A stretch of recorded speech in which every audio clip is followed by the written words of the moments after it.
นะโมตัสสะภะคะวะโตอะระหะโตสัมมาสัมพุทธัสสะนะโมตัสสะภะคะวะโตอะระหะโตสัมมาสัมพุทธัสสะนะโมตัสสะภะคะวะโตอะระหะโตสัมมาสัมพุทธัสสะอนิจจาวัฏสังขาราอุปาทวยธัมมิโนอุปัชฌิตวานิรุชันติเตสังวูปะสโมสุโขธัมโมสักจจังโสตโพธิขอนอบน้อมแด่พระผู้มีพระภาคเจ้าผู้เป็นบรมครูของเทวดาและมนุษย์ทั้งหลายกราบขอโอกาสต่อหมู่สงฆ์ท่านครูบาอาจารย์พระเทรานุเถระเพื่อนสหธรรมิกทุกรูปขอความเจริญงอกงามในศีลในธรรมจงมีแด่ญาติโยมท่านสาธุชนผู้สนใจใฝ่ศีลใฝ่ธรรมผู้แสวงหาคุณงามความดีผู้ใฝ่บุญใฝ่กุศลทั้งหลายที่มาร่วมในงานสวดพระอภิธรรมศพของโยมแม่ทองร้อยมณีกุลจิตประสาทในวันนี้โดยทั่วกันทุกท่านทุกคนในโอกาสนี้ในช่วงเวลาต่อจากนี้ไปอาตมาภาพก็ขอถือโอกาสใช้เวลาในส่วนนี้เพื่อจะได้น้อมนำเอาประสัทธรรมอันเป็นหลักธรรมคำสอนขององค์สมเด็จพระบรมศาสดาสัมมาสัมพุทธเจ้ามาปรารภสู่ญาติโยมทั้งหลายฟังเพื่อเสริมสร้างศรัทธาความเสื่อปราสาทะความเหลื่อมใสพร้อมทั้งวิริยะความภาคเพียรให้เกิดขึ้นมีขึ้นในดวงจิตดวงใจของญาติโยมทั้งหลาย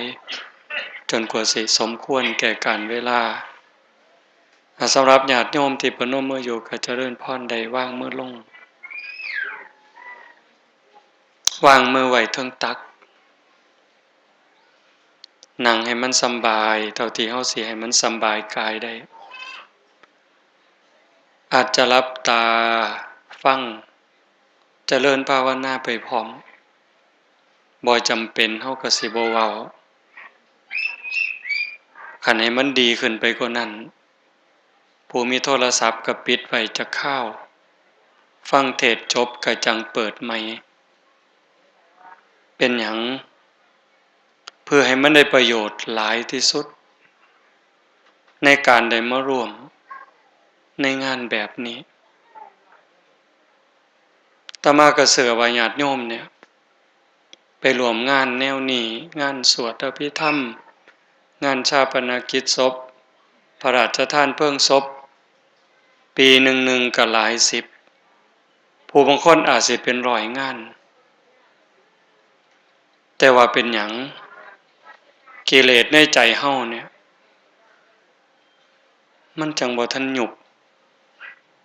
มันยังมีกำลังอยู่โยมพ่อใหญ่หลูเว้าสู่ฟังวังหึงก็เลยได้แนวคิด เห็นหยังกุจุกะจะมาถามก็บ่ค่อยได้ยินว่ามือป้องหูไปแล้วทั้งนี้เพิ่นว่าตาก็ไปแล้วแห้งก็สิหมดแล้วแต่มันยังเหนียวเหนียวเพิ่นว่าอีหยังล่ะเหนียว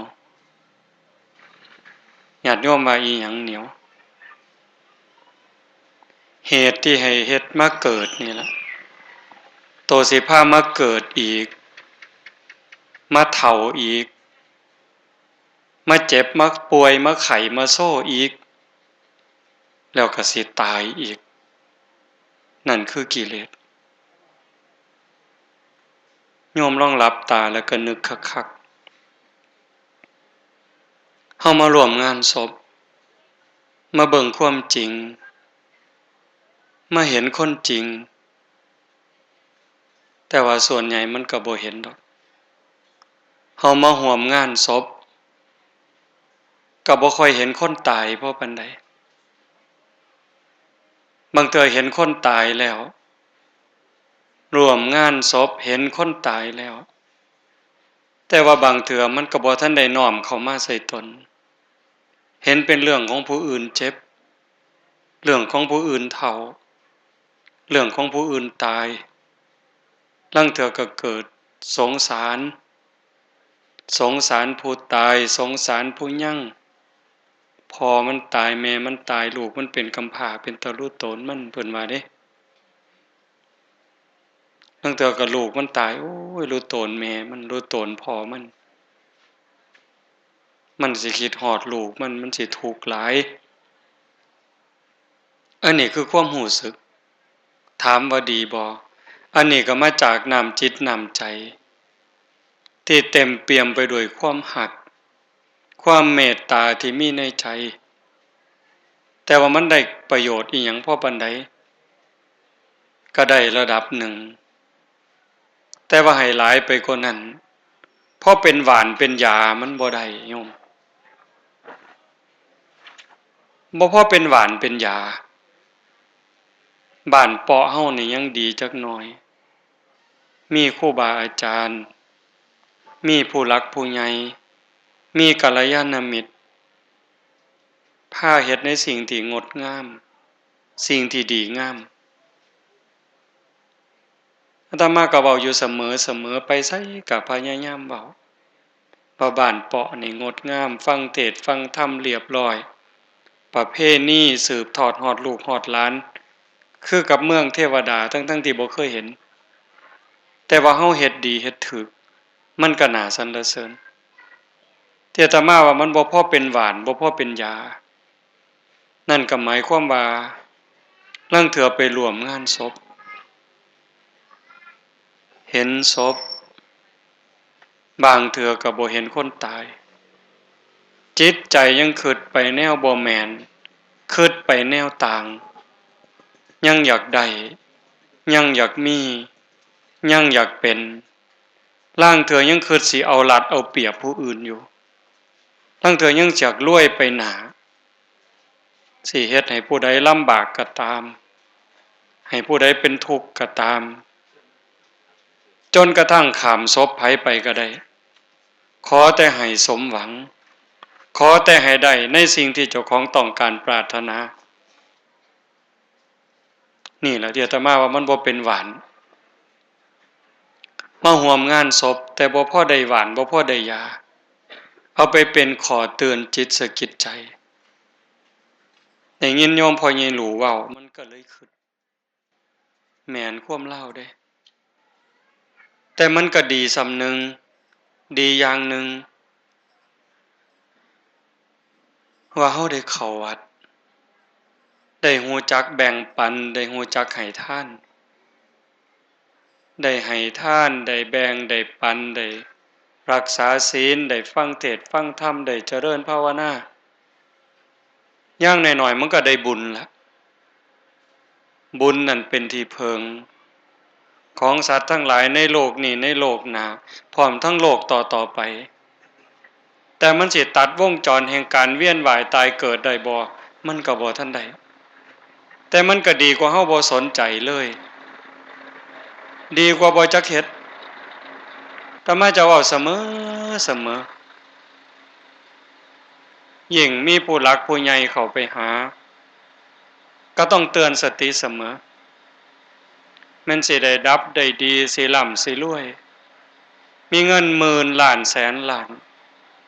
ได้เป็นใหญ่เป็นโตคับฟ้าคับแผ่นดินอันนี้เป็นอานิสงส์จากบุญเก่าที่ได้สร้างได้ทำไว้ในอดีตชาติชาตินี้หากเป็นคนประมาทต่อศีลประมาทต่อธรรมขาดทุนชื่อว่าเป็นคนที่ขาดทุนอย่างย่อยยับมื้อนี้ท่านรองผู้ว่าสุริยะอมรโรสวรวุฒิเพิ่นได้ย้ายไปเป็นผู้ตรวจราชการกระทรวงมหาดไทยเพิ่นก็เข้าไปลาก็ได้ให้ข้อคิดเว้าหลายๆเรื่อง ให้เพิ่นฟังจักหน่อยแต่สุดท้ายก็เว้าแบบว่าหั่นสิยิ่งสิใหญ่สิไปฮอดไสมันก็บ่หม่มดินดอกบ่วิดดินบ่หม่มดินจังซั่นชีวิตที่มันยังเหลืออยู่เฮ็ดเต็มที่อันใดสิเป็นประโยชน์กับพี่กับน้องกับบ้านกับเมืองกับโลกกับสังคมให้ฟ้าวเฮ็ดคันยิ่งสิ่งที่เฮาคิดสิ่งที่เฮาเว้าเฮาจาสิ่งที่เฮาทำอันใดลงไปแล้วมันเป็นประโยชน์กับคนหลายเท่าใดก่อประโยชน์ก่อความสุขกับคนหลายเท่าใดนั่นแหละคือกำไรของชีวิตนั่นคือสิ่งที่สิติดตามตนเองไปตั้งแต่ขณะคิดเสร็จเว้าเสร็จทำเสร็จก่อเกิดความสุขเกิดความร่มเย็นเกิดความปราบปลื้มเกิดความยินดีตั้งแต่เวลานั้นแล้วก็สิเป็นวิบากต่อไปฮอดชาติหน้าภพหน้าแต่คันบ่จังซั่นล่ะตรงกันข้ามมันก็ก่อทุกข์ก่อโทษยิ่งคนเดือดร้อนจากความคิดคำเว้าการกระทำของเฮาหลายเท่าใดมันก็เกิดความทุกข์เกิดความเดือดร้อนแต่ตอนนั้นถึงมันสิสะใจได้กันได้แกล้งได้เอารัดเอาเปรียบหรือว่าได้แก้แค้นก็ตามเวรย่อมระงับโดยการบ่จองเวรมันอาจสิสะใจแต่มันบ่จบทุกข์โทษเวรภัยเผาล้นตั้งแต่เวลานั้นแล้วก็สิยาวไปฮอดชาติหน้าภพหน้าจังว่ามาร่วมงานศพนี่เฮาเห็นสัจจะบางเทื่อมันตกใจอยู่เด้โยมคันถามอาตมาว่าย้านบ่อาตมาย้านเด้ย้านตายเนี่ยคือผู้ใดบ่ย้านฮะโยมคือผู้ใดคิดว่าบ่ย้าน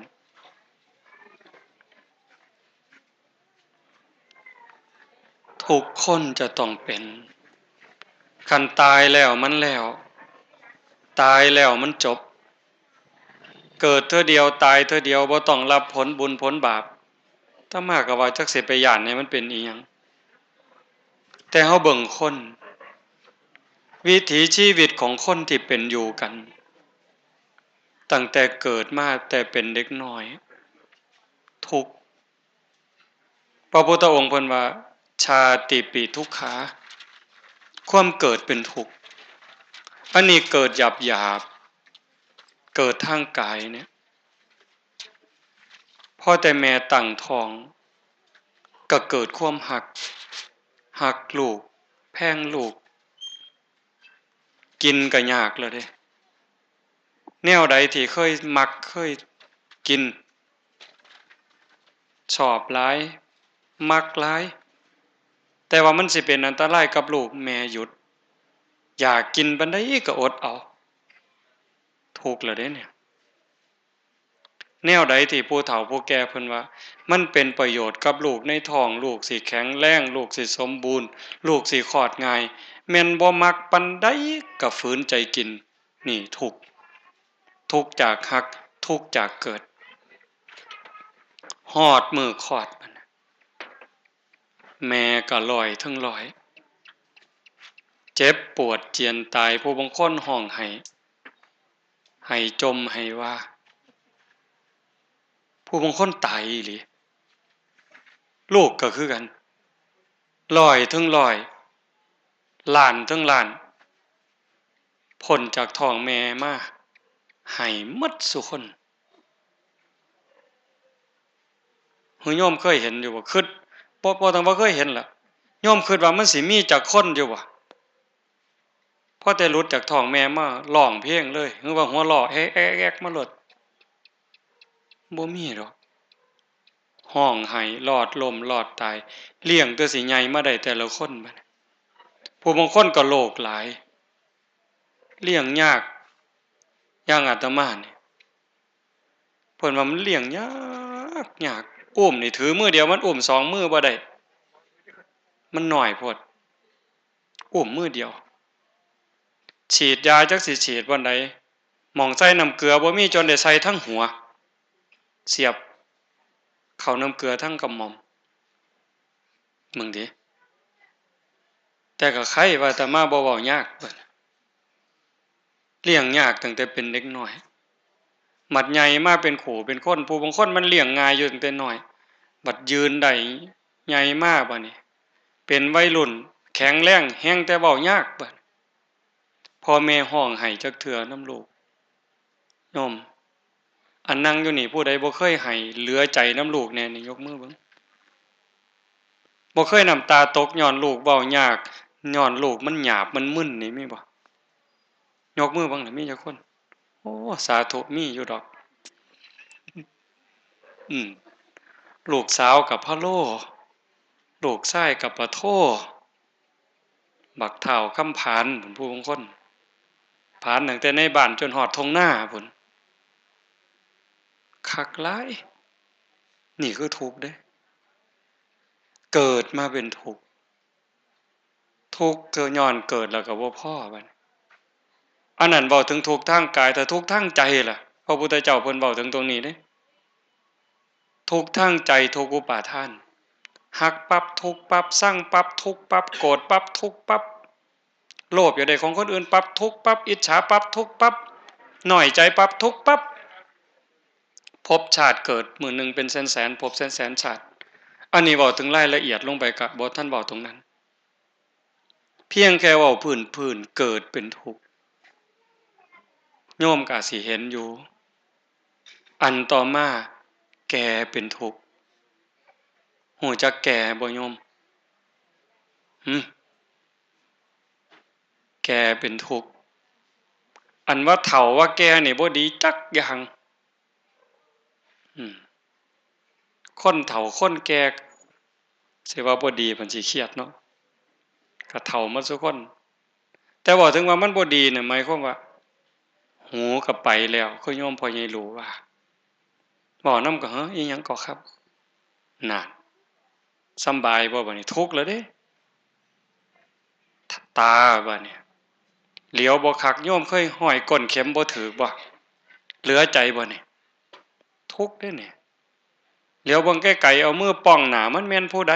เอามือป้องตาสีตาแล้วสีตาอีกก็เบิ่งบ่คักนี่ถูกบ่หูก็ไปตาก็ไปแขวยังหักตืมอีกบัดคักบ่เคยหย่ำในบักขามแตกโป๊ะโป๊ะโป๊ะบัดซุมื้อซ้ำสิกัดบักเขือก็หมดปัญญาแล้วเว้ยเฮ้ยยายอยากกินบักเขือนี่เป็นแนวใดหย่ำก็บ่แตกสิมาตำบักเขือกินนั่นก็บ่แม่นแนวแล้วเด้อยากหย่ำเปาะจะค่ำนี่นะทุกข์เด้เนี่ยหอดหลังคดหลังโขหนังเหี่ยวหนังย่านอีกบัดแก่เป็นทุกข์เจ็บเป็นทุกข์เจ็บไข้ได้ป่วยซ้ำเป็นหวัดซื่อๆก็บ่แฮงได้ตั้งเทื่อเห็นผู้อื่นเพิ่นเจ็บเพิ่นไข้หาว่าเพิ่นซ้ำออยโอ้ยอันพอซ้ำนี่เพิ่นว่าบัดเจ้าของเป็นบัดนี้นั่งก็บ่อยู่มันวินเวียนหัวนอนเอากินข้าวจักหน่อยเพราะมันมีแห้งโอ้ยกินบ่ลงดอกอยากคากเพิ่นว่าเห็นบ่เวียนหัวเวียนตามันสิหากขมปากกินบ่ลงเจ็บเด้เนี่ยอันนี้ซ้ำเป็นหวัดซ้ำเป็นไข้ถ้าเป็นโรคปอดล่ะเป็นวัณโรคล่ะเป็นมะเร็งล่ะซ้ำใดบัดนี้ที่เว้าให้ฟังนี่คืออยากให้โยมได้หวานอยากให้ได้หวานอยากให้ได้ยาในการมาร่วมงานเฮามาตามประเพณีถือซองมาแหน่มาซอยการซอยงานอันนี้ก็งดงามเป็นพื้นเป็นเรื่องดีได้บุญแต่ว่าโตสิหนีจากเหตุเฮ็ดให้มาเกิดมาแก่มาเจ็บมาตายนี่ตรงนี้มันไกลแม่นว่าเฮาฮู้แล้วเข้าใจแล้วเทื่อสิเอาชนะใจเจ้าของได้โยมเอ้ยฟังโยมพ่อใหญ่หลูเว้าก็น้อมมาใส่เจ้าของโลด เฒ่าปานนี้แล้ว87มันยังเหนียวอยู่เด้อาจารย์ยังอยากได้อยู่ยังอยากถูกเลขอยู่เด้นี่87แล้วนี่คิดว่าอยากถูกเลขบ่นี่ฮือโยมคิดว่าพ่อใหญ่หลู่เซาอยากถูกเลขแล้วบ่เจ้าว่าบ่มีทางอืมมันยังเหนียวเป็นย้วยย้วยอยู่ธรรมดาเพิ่นว่าเด้อันโตธรรมดาแนวนี้มันคนละอย่างกับความหมายของพระพุทธเจ้าจังซั่นจังว่าเฮาได้พิจารณาหลายๆโยมเกิดนี่บ่มีผู้ใดย้านอยากเกิดซุคนสมมุติว่าคันตายลงเดี๋ยวนี้ก็สาธุแม่ให้ผู้ข้าได้เกิดโลดเด้หวังอยากเกิดแต่ละพันลืมว่าเกิดแล้วมันเพิ่นเอาแก่มานำมันเป็นหยังอันบ่อยากได้จักคนนั่งอยู่นี่บ่อยากเฒ่าจักคนเป็นหยังมันจังเฒ่าเจ้าว่าบ่มีเจ็บอยากไข้แต่มันหักเป็นบ่อยากพลัดพรากจากสิ่งหักสิ่งแพงลูกเต้าเหล่าหลานพ่อแม่พี่น้องสามีภรรยาสิ่งของที่เฮาหักเฮาแพงบ่อยากพลัดพรากบ่อยากให้มันจากเฮาบ่อยากเฮาจากมันแต่มันเป็นหยังต้องจากกันน่ะบ่อยากพ้อกับสิ่งที่บ่ฮักแนวบ่อยากได้แนวบ่อยากเห็นแนวบ่อยากได้ยินอันนี้ก็ได้ยินได้เห็นได้พ้อมันก็ทุกข์พลัดพรากจากสิ่งเป็นที่รักที่พอใจก็เป็นทุกข์ปรารถนาสิ่งใดไม่ได้อย่างหวังก็เป็นทุกข์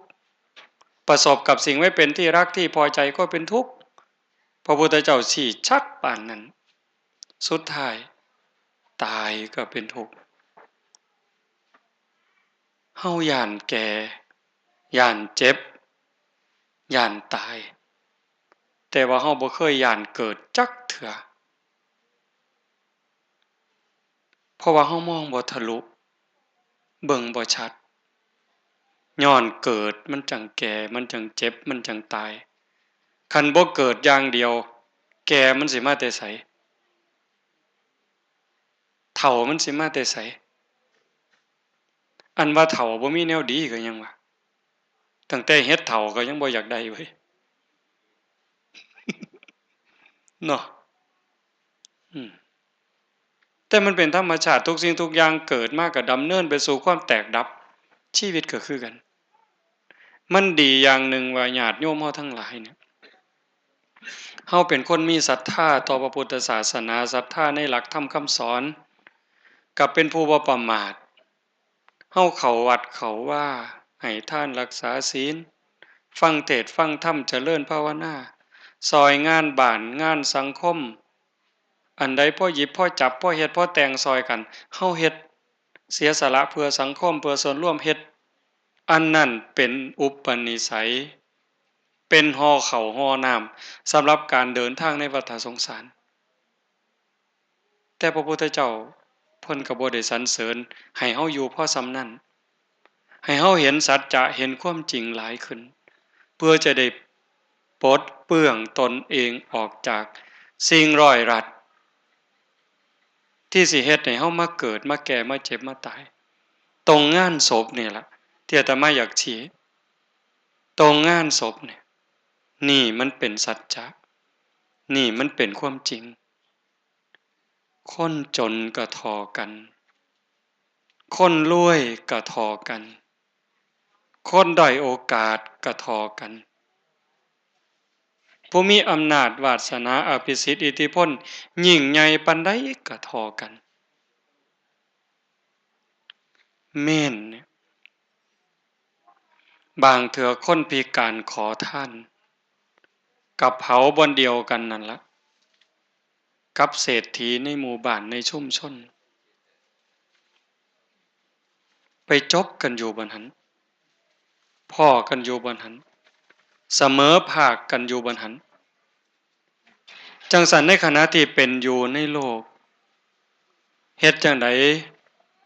เฮาจะมองกันคือพระพุทธเจ้าเพิ่นตรัสเพิ่นบอกทุกคนเป็นเพื่อนร่วมทุกข์เกิดแก่เจ็บตายเขาก็เกิดมา แก่คือกันกับเฮาเจ็บป่วยคือกันกับเฮาสุดท้ายก็สิตายคือกันกับเฮาในขณะที่เป็นอยู่กันนี้เฮ็ดจังได๋สิอยู่นำกันแบบมีความรักมีความเมตตามีความเอื้อเฟื้อเกื้อกูลซึ่งกันและกันแล้วก็มองเห็นภัยของชีวิตสิ่งที่เฮาบ่เข้าใจถึงสัจจะความจริงนี่ล่ะที่เฮ็ดให้เฮาต้องเวียนว่ายตายเกิดบ่จบบ่สิ้นชาตินี้ชีวิตนี้ถือว่าดีที่สุดแล้วโยมเฮาเกิดมาได้เป็นคนเด้เกิดมาเป็นมนุษย์เป็นหยังจังว่ามันโชคดีพระพุทธเจ้าเพิ่นบอกว่าวัฏฏะสงสารเนี่ยบ่มีเบื้องต้นบ่มีท่ามกลางบ่มีที่สุดเฮาผู้เดียวเนี่ยคันสินับน้ำตาเฮาที่ห้องไห้แต่ละภพแต่ละชาติเกิดมาเวลาพัดภาคจากสิ่งหักสิ่งแพงแต่ละภพแต่ละชาติเอามาร่วมกันนี่หลายกว่าน้ำในมหาสมุทรน้ำตาเฮาผู้เดียวเนี่ยน้ำเลือดเฮาผู้เดียวในข้าวที่ถือเค้นถือขาเกิดเป็นสัตว์เดรัจฉานหรือเกิดเป็นคนเกิดสงครามถือเค้นถือขายังก็แล้วแต่เอาเลือดเฮาผู้เดียวมาโฮมกันมาร่วมกันนี่หลายกว่าน้ำในมหาสมุทรกระดูกเฮาผู้เดียวคันเก็บร่วมกันแต่ละภพแต่ละชาติเป็นกบเป็นเขียดเป็นปูเป็นปลาเอาก่างเฮาเอากระดูกเฮามาโฮมกันก็หลายกว่าภูเขาหิมาลัยแล้วเพิ่นก็ยังเว้าไปอีกว่านั่งอยู่นี่บ่มีผู้ใดที่บ่เคยตกนรกมาบ่มีผู้ใดที่บ่เคยเกิดเป็นเปรตมาบ่มีผู้ใดที่บ่เคยเป็นสัตว์เดรัจฉานสัตว์นรกเปรตอสุรกายสัตว์เดรัจฉานเคยเป็นมาหมดซุคนแล้วก็อีกเช่นกันบ่มีผู้ใดที่บ่เคยเกิดเป็นเทพบุตรเทวดามาก่อนบ่มีผู้ใดที่บ่เคยเกิดเป็นพรหมมาก่อนแม้แต่เกิดมาเป็นคนเป็นคนยากคนจนง่อยเปลี่ยเสียขาใบบ่าปัญญาอ่อนขอทานเลี้ยงชีวิตอึดอยากปากหมองเคยหมดสุคนคือกันเพิ่นจังบอกว่าดูก่อนภิกษุทั้งหลายเมื่อใดเธอได้ไปประสบพบผ่านกับบุคคลผู้ยากจนข้นแค้นง่อยเปรี้ยเสียขาใบ้บ้าปัญญาอ่อนขอทานเลี้ยงชีวิตเธอก็อย่าได้ดูหมิ่นดูแคลนจงสรุปลงไปได้เลยว่าแม้แต่ตัวของเธอเองก็เคยเป็นอย่างนั้นมาแล้วเพิ่นยังตัดต่อดูก่อนภิกษุทั้งหลายเมื่อใดเธอได้ไปประสบพบผ่านกับบุคคลผู้ร่ำรวยสวยงามเป็นพระราชามหากษัตริย์เธอก็อย่าได้น้อยเนื้อต่ำใจเธอจงสรุปลงไปได้เลยว่าแม้แต่ตัวของเธอเองก็เคยเป็นอย่างนั้นมาแล้วเฮาเคยตกนรกเคยเป็นเปรตอสุรกายเป็นสัตว์เดรัจฉานเป็นเทวบุตรเทวดาเป็นพรหมเป็นมนุษย์ตั้งแต่จนที่สุดหอดรวยที่สุดขี้ร้ายที่สุดงามที่สุดโง่ที่สุดฉลาดที่สุดแต่ว่าชาตินี้ย้อนบุญเก่าที่สร้างที่ทำไว้มีศีลหามีกุศลกรรมบท10ที่สร้างทำไว้เพียงพอจังได้ทรงให้เฮาเกิดมาเป็นคนเกิดมาเป็นมนุษย์แล้วบ่พอเด้บุญหลายกว่านั้นมีมือครบ10นิ้วคัน11นิ้วขึ้นมานี่โยมอยากอายคนเด้เสียงเด้สิไหว้พระก็จักสิเสียงไว้ไสอันนิ้วมันเกินเนี่ยคันผู้บางคนมันบ่พอแล้วบัดนี้9นิ้วมีบ่แถวบ้านเปาะเนี่ยนิ้วมือบ่ครบเก้าบ่ครบ10ผู้บางคนครบอยู่แต่มันงอผู้บางคนมันขาดมันกุ้นเห็นบ่บุญเท่าหลายนี่มันครบผู้บางคนหูกินตั้งแต่เกิดอาตมาเกิดเป็นเด็กน้อยมีพ่อใหญ่หนึ่ง หูเราบ่มีนี่มีแต่หูแต่บ่มีใบหูเป็นจังได๋รู้สึกอายคนบ่เป็นปมด้อยบ่อาตมาถามผู้เฒ่าเพิ่นคือสิแม่นตัวดอกคือสิบ่แม่นอีหลีเพิ่นว่าถามว่าหูเพิ่นไปไสปวกกินเพิ่นว่าซุ่มตัวนั่นก็ตัวคือโพดผู้ใดสิไปนอนนอนให้ปวกกินหูจนหมดเห็นบ่เฮาบุญหลายแล้วได้เกิดมาเป็นคนแล้วมีอวัยวะ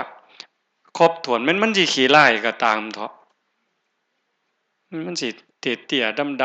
ำๆหัวย่องๆต้องให้ปากเว้ออีกต่างหากอาตมาก็ว่ามันโชคดีเด้คันเว้าถึงความโชคดีต่อให้ตาบอดไป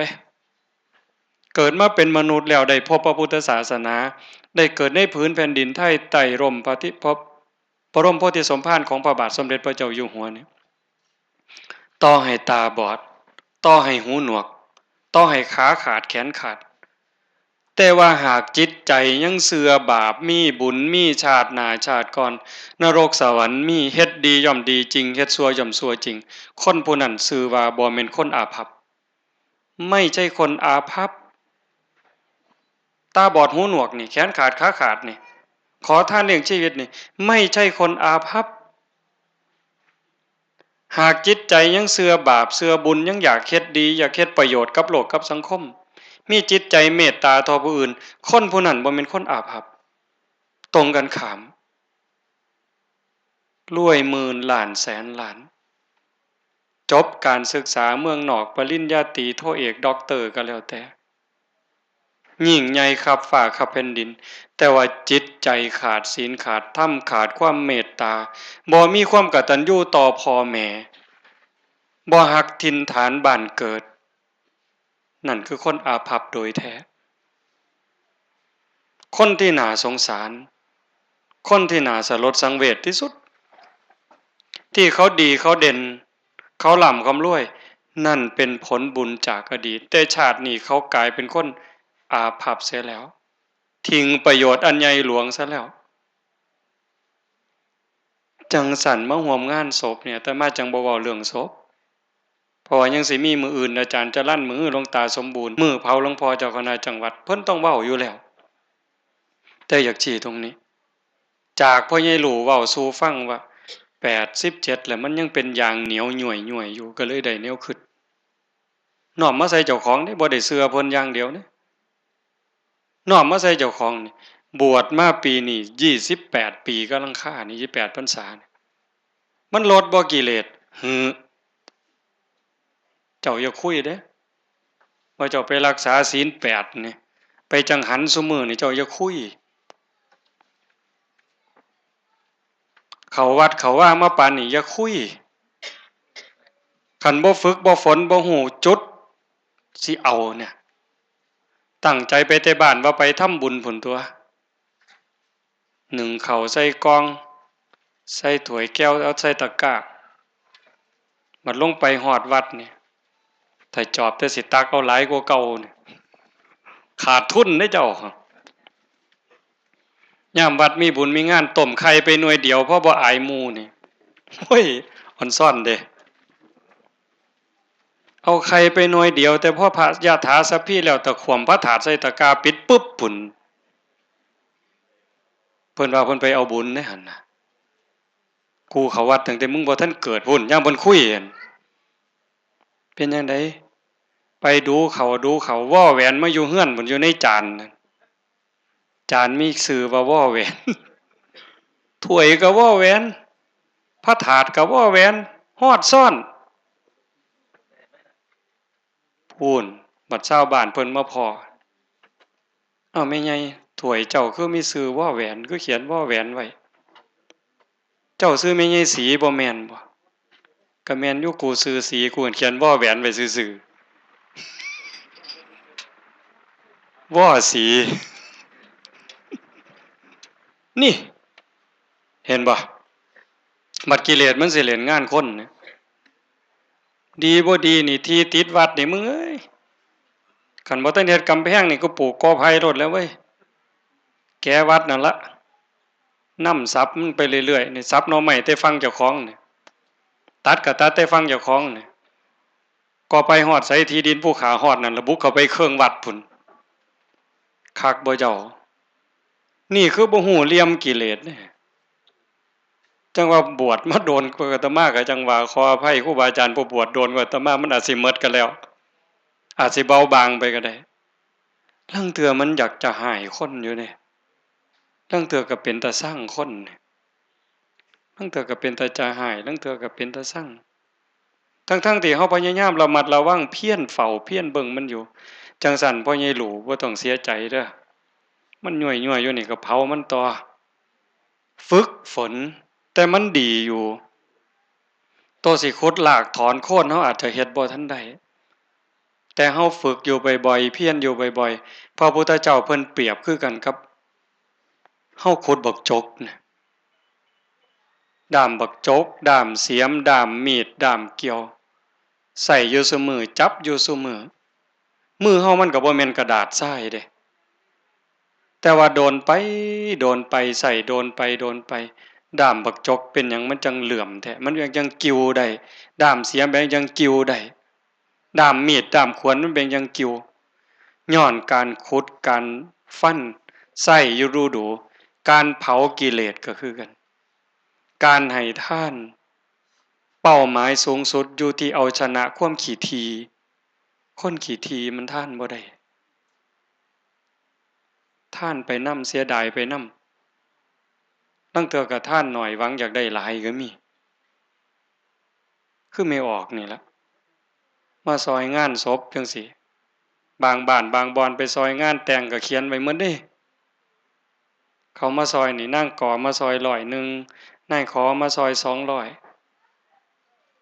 น้อยฮ้อนกฮูกมาซอย20บาทโอ้กูไปซอยมัน500มันมาซอย20บาทกัดแขวพวดๆพุ่นนี่เอาไปเอามาเงินหมดไปซอยภาษีสังคมหลายเงินหมดบัดจักสิเฮ็ดจังใดคันสิแต่งงานลูกสาวเขาก็แต่งแล้วแต่3ปีก่อนพุ่นลูกเขยก็แต่งก่อนแต่5ปีแม่ก็แจกข้าววังปีกายนี่กูสิเฮ็ดหยังน้อพอได้เงินคืน มาเปิดเบิ่งบัญชีไปซอยผู้นั้นไว้ผู้นี้ไว้บ่มีแนวเฮ็ดตักบาตรเฮือนแล้วเว้ยว่ะเป็นบ่ทั้งบึงบุญหมดเงินใช้ตักบาตรเฮือนเสยนี่มึงว่ะกิเลสมันฉลาดปานนั้นเด้พาเอาเฮ็ดหมดซุแนวเด้จังสั่นการให้ทานเป้าหมายสูงสุดจังเป็นการเอาชนะความขี้ทีรักษาศีลเป็นอุบายออกจากการเบียดเบียนตนเองและผู้อื่นเจริญภาวนาเป็นอุบายเอาชนะความโง่บ่แม่นนั่งสมาธิหาเลขได้โง่กว่าเก่าเด้อหั่นน่ะการเจริญภาวนาเป็นอุบายเพื่อให้เกิดปัญญาเอาชนะความหลงฟังเทศน์ฟังธรรมก็เพื่อบรรเทาความโง่บำบัดความโง่ให้เกิดความฉลาดมองเห็นความเป็นจริงของชีวิตก็อย่างมาร่วมงานศพของจริงอยู่จังซี่แต่ก่อนโยมไม่ออกท้องรอยเพิ่นก็คือเฮาเป็นเด็กน้อยเรียนหนังสือเฮ็ดเวียกเฮ็ดงานแต่งการแต่งงานมีครอบมีครัวสร้างฐานะ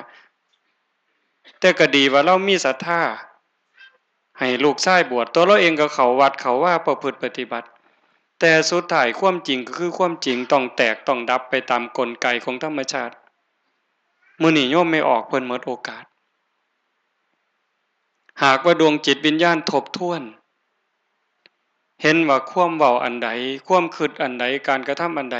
ที่มันบ่ทันดีพอมันยังเป็นทุกข์เป็นโทษอยากสิแก้ไขโยมไม่ออกหมดโอกาส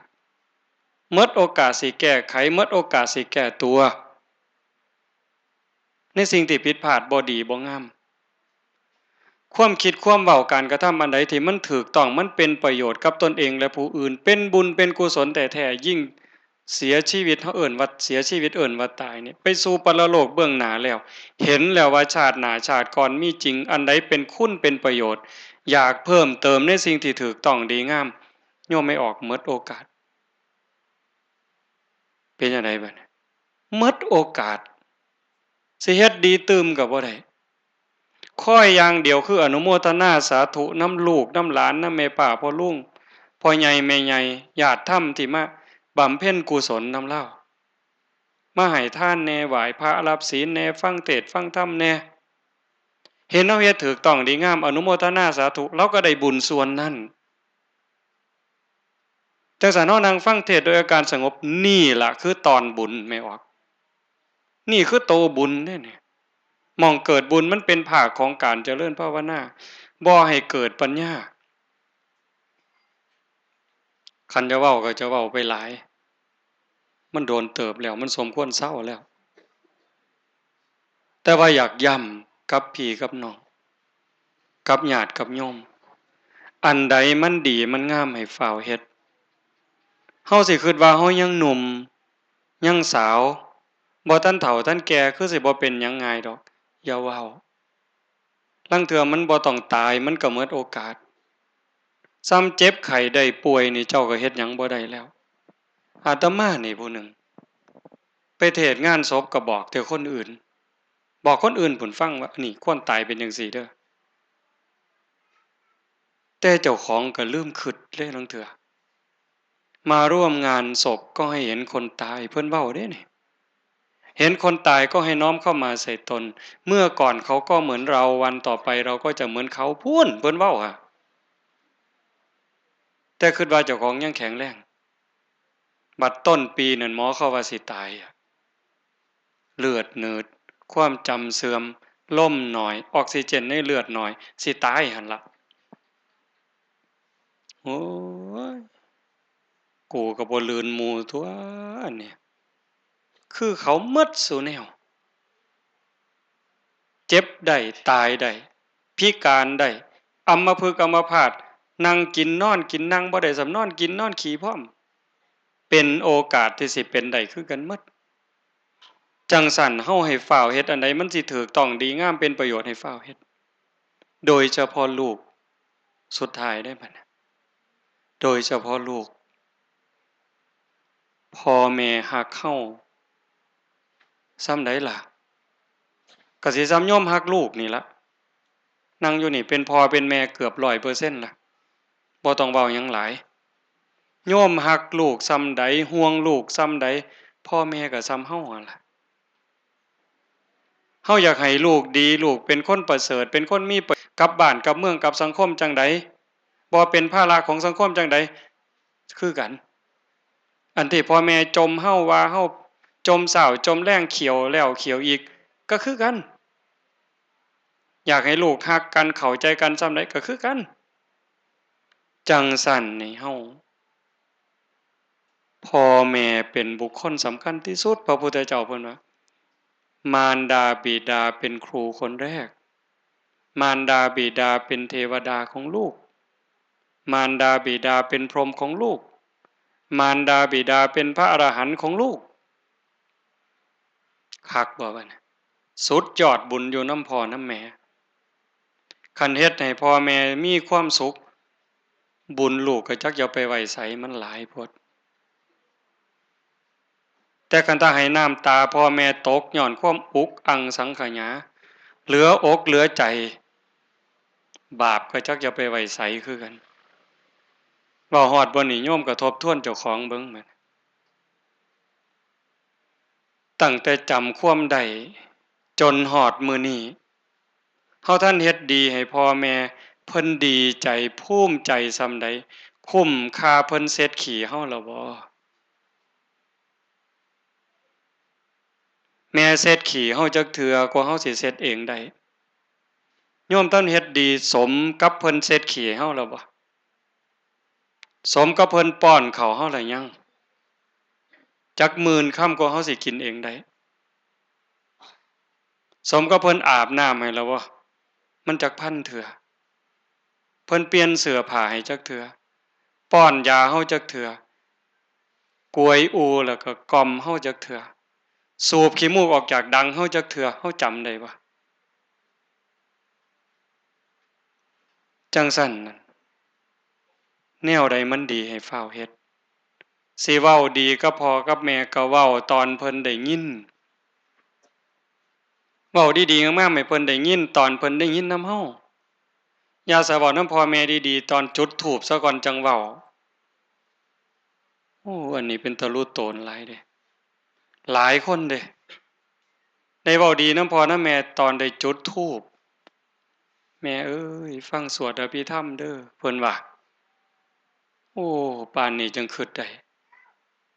แนวใดมันแซ่บแนวใดมันนัวให้เพิ่นได้กินเท่าที่เฮาหาได้หั่นล่ะให้เพิ่นได้กินแนวเพิ่นมักตั้งแต่เฮามักเพิ่นบ่อยากให้กินเฮาแอวเพิ่นก็ยังให้กินเนาะอยากกินตำบักหุ่งนี่ผู้ใดเคยแอวเนี่ยมันเผ็ดแอวหลายเพิ่นเลยเอามาดูดดูดจนมันจืดเอาน้ำลายกับขี้ข้าวหมากตื่มไปให้ป้อนปากลูกก็กินเซยบัดเพิ่นอยากกินแนวมันแซ่บเพิ่นบ่จมหาเพิ่นบ่เว้าหาฮู้ว่าเพิ่นมักเฮาก็หาให้ได้บ่ผู้บางคนนี่มาได้หาตอนไปได้จุดธูปไปเด้ใส่ผ้ามาตั้งข้างโลงแล้วก็จุดธูปอีพ่อเอ้ยอีแม่เอ้ยมากินข้าวเด้อเพิ่นว่าโง่โพดดอกก็อาตมาว่าโง่แฮงจังซั้นมื้อนี้โยมมีโอกาสผู้พ่อแม่ยังเด้รักกันแพงกันช่วยเหลือเกื้อกูลให้พ่อแม่เพิ่นเห็นลูกเว้านำกันดีๆนี่พ่อแม่ดีใจจนน้ำตาตกพู้นเด้คันลูกเถียงกันทะเลาะกันบ่ว่าแต่หาแต่ใหญ่เป็นครอบเป็นครัวดอกซ้ำเด็กน้อยๆนี่ประถมนี่ตีกันทะเลาะกันส่ำนั้นพ่อแม่ก็อุกล่ะทุกข์ล่ะผู้บางคนน้ำตาตกพู้นเด้ลูกนี่เป็นสวรรค์ของพ่อของแม่ลูกก็เป็นนรกของพ่อของแม่คือกันสวรรค์ของพ่อของแม่นรกของพ่อของแม่อยู่ที่ลูกเฮาเนี่ยใส่พ่อแม่ไปไสอยากให้เพิ่นมีความสุขคุ้มกับเพิ่นเลี้ยงเพิ่นทะนุถนอมเฮ็ดซะ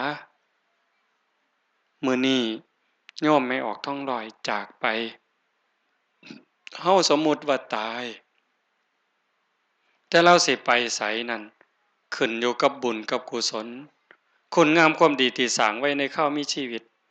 แต่มาก็คิดว่าเราก็บ่ขี้ร้ายดอกลูกชายได้บวชได้เข้าวัดได้ปฏิบัติธรรมในขณะที่ล้มหมอนนอนเสือได้พิจารณาบ่อยๆญาติธรรมแหน่แม่ป้าพ่อลุงน้าบ่าวน้าสาวมาเยี่ยมให้กำลังใจบอกให้ปล่อยให้ว่างให้ทำใจดีๆอาจสิอ่านหนังสือธรรมะสู่ฟังเปิดเทปครูบาอาจารย์สู่ฟังลูกชายเองก็มาเยี่ยมมาให้กำลังใจตรงนี้ล่ะสำคัญที่สุดสำคัญเด้โยมเฮาเข้าวัดเข้าว่าเฮ็ดหยังพิจารณาเด้คิดตามเด้เฮาเข้าวัดเข้าว่าเฮ็ดหยังให้ทานเฮ็ดหยังรักษาศีลเฮ็ดหยังไปวัดดูๆเฮ็ดหยังเคิกเวียกเคิกงานหมดเงินหมดทองเฮ็ดหยังเพื่อให้จิตใจเฮาซึมซับบรรยากาศแห่งบุญนี่ขี้ร้ายที่สุดเด้ขี้ร้ายที่สุดเด้เพื่อให้จิตใจเฮาซึมซับบรรยากาศแห่งบุญคุ้นเคยอยู่กับบุญสูงขึ้นไปกว่านั้นให้เฮาได้เข้าใจหลักธรรมเข้าใจหลักธรรมคำสอนของพระพุทธเจ้าจริงที่สุดถูกต้องที่สุดในจักรวาลท่ามกลางเด้ให้เข้าใจหลักธรรมคำสอนนำมาสู่การประพฤติปฏิบัติขั้นสูงสุดบัดนี้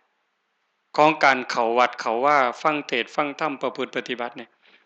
เพื่อยกระดับดวงจิตดวงใจเจ้าของให้มันสูงขึ้นกว่าอำนาจของอย่างเหนียวคือกิเลสความโลภความโกรธความหลงความอิจฉาริษยาอาฆาตพยาบาทจองเวรเอารัดเอาเปรียบผู้อื่นนั่นเฮ็ดจังได๋เฮาสิเข้าใจเจ้าของเห็นเล่ห์เหลี่ยมของกิเลสในใจตรงนี้สำคัญที่สุดคันเฮาพิจารณามันจะเห็นจริงๆอาตมาก็ว่าสิบ่ได้มา หากเป็นดอกพญามารเขาก็เอาตั้งใจไว้ตั้งแต่มื้อวานบ่สำเร็จก็ว่ามื้อนี้จะเริ่มต้นผ้าผ่าผ้าเน้นผ้าแม่ขาวแม่ชีปฏิบัติบ่รับนิมนต์บ่ไปไสปฏิบัติตั้งแต่เที่ยงซุมื้อเที่ยงขึ้นศาลาปฏิบัติฮอดบ่ายสามตลอดไปตีสามตื่นมา3 ทุ่มเลิกประชุมก็เวียนกันอยู่จังซี่หลังจากจังหันแล้วเที่ยงลงปฏิบัติพอแต่เริ่มปั๊บคิดได้แล้วว่าเอาแน่ๆมื้อนี้ตั้งแต่ตีห้าพุ่นพ่อใหญ่หนึ่งมาแต่บ้านพ้นขาบ้านบกแม่ตายอายุ96 ปีนิมนต์อาจารย์แน่เอาอีกแล้ววางบ่ายๆมาครูบาไปบอกว่าอาจารย์เขียงนิมนต์ว่าแม่เพิ่นเสียแน่อันเนี้ยคือกันมื้ออื่นยามแลงก็ว่าพาครูบาอาจารย์ไปหาหมอขอนแก่นอาจารย์ใหญ่แต่มาเคยอยู่นำเพิ่นจะพาเพิ่นไปหาหมอเนี่ยคือเวลาเฮาจะเฮ็ดดีปั๊บโยมต้องเข้าใจเด้เฮ็ดหยังคือกันพอเริ่มต้นปั๊บมันต้องมีแนวมาขัดมาขวางในเมื่อมันขัดขวางเฮาจะเอาประโยชน์จากสิ่งเหล่านั้นได้จังไดบัดการดำรงสติในอารมณ์ปัจจุบันทุกขณะที่ยังหายใจอยู่ยังมื่นตาอยู่ยังตื่นอยู่เป็นเวลาแห่งการประพฤติปฏิบัติต้องเข้าใจได้ย้ำประเด็นสุดท้ายบาปมีบุญมีชาติหน้าชาติก่อนนรกสวรรค์มีมรรคผลบ่พ้นสมัยคำสอนของพระพุทธเจ้าเป็นอากาลิโกเฮ็ดชั่วเดี๋ยวนี้ชั่วเดี๋ยวนี้เฮ็ดผิดเดี๋ยวนี้ผิดเดี๋ยวนี้ทุกข์เดี๋ยวนี้เดือดร้อนเดี๋ยวนี้คันเฮ็ดถูกต้องดีงามล่ะเป็นความสุขเป็นความเอิบอิ่มใจที่นี่และเดี๋ยวนี้คันเฮ็ดถูกตามคำสอนพระพุทธเจ้ากิเลสเบากิเลสบางความทุกข์ความเดือดร้อนในใจเบาไปเรื่อยบางไปเรื่อยหมดไปเรื่อยคือกันกับจับด้ามบักจกด้ามเสียมด้ามมีดขุดไปเรื่อยๆพอออกไม่ออกหูจักเองมันมึนแต่บังเหิงเกี่ยงแต่บังเหิงเจ้าของบ่หูซ้ำนั่นคือการฝึกการฝนการคัดการเก่าอยู่เรื่อยๆงานศพนี่เป็นสิ่งเตือนได้ดีที่สุดเตือนจิตเตือนใจคนได้ดีที่สุดจังสันมื้อนี้อาตมาใช้เวลามาเกือบ1 ชั่วโมง50 นาทีเห็นว่าสมควรแก่การเวลาขออนุโมทนาสาธุกับญาติโยมสุคนผู้หลักผู้ใหญ่ในบ้านในเมืองในชุมชนพี่น้องสุคนถือว่าเฮามาในฐานะของญาติสายเลือดญาติสายธรรมฐานะคนเคารพนับถือกันแล้วก็ฐานะของผู้มาศึกษาธรรมมาเรียนรู้ธรรมมาปลงสลดสังเวชมามองสัจจะความจริงของชีวิตจึงขออนุโมทนาสาธุกับญาติโยมสุคนท้ายที่สุดก็ขออาราธนาอ้างอิงอำนาจแห่งคุณพระศรีรัตนตรัยคุณของพระพุทธเจ้าคุณของพระธรรมคุณของพระสงฆ์คุณงามความดีของญาติโยมสุโขสุคนที่ได้สร้างได้ทำมาตั้งแต่อดีตจนถึงปัจจุบันขอบุญกุศลเหล่านั้นจงหลอมรวมเป็นตบะเป็นเดชะเป็นพลวปัจจัยอำนวยหนุนส่งไปถึงดวงจิตวิญญาณของโยมแม่ท่องรอยมณีกุลจิตประสาทขันโยมสามารถจะรับหูรับทราบได้โดยตนเองกระจงอนุโมทนาสาธุรับเอาบุญกุศลที่ลูกหลานผมทั้งญาติทางสายธรรมได้สร้างได้ทำในมือนี้หากว่าบ่สามารถจะรับหูรับทราบได้โดยตนเองก็ขอฝากข่าวบุญข่าวกุศลที่ลูกหลานญาติพี่น้องทั้งหลายที่ได้สร้างได้ทำในข้าวครั้งนี้ตั้งแต่อดีตมาก็ตามฝากไปกับเหล่าเทพเทวดากับพระนางธรณีภูมิญาณวิถีอันเป็นทิพย์จงนำข่าวบุญข่าวกุศลส่วนนี้ไปแจ้งแก่ดวงจิตวิญญาณของโยมแม่ท่องลอยมันนี่กุลจิตประสาทให้เพิ่นได้รับหูรับทราบแล้วจงอนุโมทนาสาธุรับเอาหากว่ามีความทุกข์ก็ขอบุญกุศลส่วนนี้จงทายถอนให้ได้พ้นไปจากความทุกข์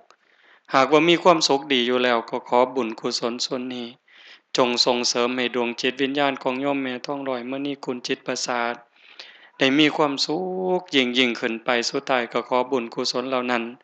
จงสะท้อนย้อนกลับมาปกปักรักษาคุ้มครองญาติโยมทั้งหลายให้เป็นผู้ กล้วกล้าอาถรรพ์ร่าเริงในการสร้างบุญสร้างกุศลสร้างคุณงามความดีให้ยิ่งขึ้นไปให้เป็นผู้เจริญงอกงามในจตุรพิธพรชัยคืออายุวันนะสุขภละปฏิภาณธรรมสารสมบัติให้เป็นผู้มีสัมมาทิฏฐิมีโอกาสประพฤติธรรมปฏิบัติธรรมให้ได้เข้าถึงธรรมที่บ่ทันได้เข้าถึงให้หูแจ้งธรรมที่บ่ทันได้หูแจ้งจนสามารถนำตนให้พ้นทุกข์มีความสุขกายสุขใจปรารถนาสิ่งหนึ่งประการใดหากเป็นไปโดยชอบประกอบโดยธรรมก็ขอให้ความหวังความปรารถนานั้นจงสำเร็จทุกๆประการโดยทั่วกันทุกท่านทุกคนเทอญ